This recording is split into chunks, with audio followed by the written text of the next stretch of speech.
একই বললেন মাশরাফি বিন মুর্তজা। আসিফ মাহমুদ ক্ষমতায় থাকা অবধি নাকি সাকিবকে দলে ফেরানো সম্ভব নয়, যা বললেন মাশরাফি বিন মুর্তজা। বিস্তারিত রিপোর্টে।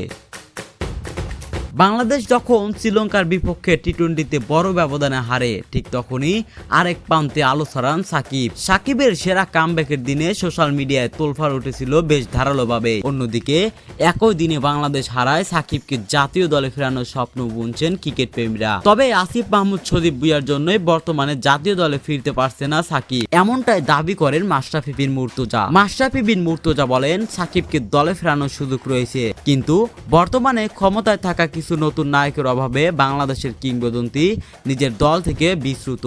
যারা সাকিবকে একসময় আইডল মানত, তারাই এখন সাকিবকে প্রতিনিয়ত অপমান করে যাচ্ছে। সাকিবকে নিয়ে মাশরাফি ঠিক এমন ভাবে বলেন। মাশরাফির কথা আপনাদের কাছে কেমন লেগেছে এবং মাশরাফির কথায় কতটুকু যুক্তি আছে অবশ্যই কমেন্ট বক্সে জানিয়ে যাবেন। আর বন্ধুরা, প্রতিনিয়ত খেলার খবর পেতে অবশ্যই চ্যানেলটি সাবস্ক্রাইব করে রাখবেন।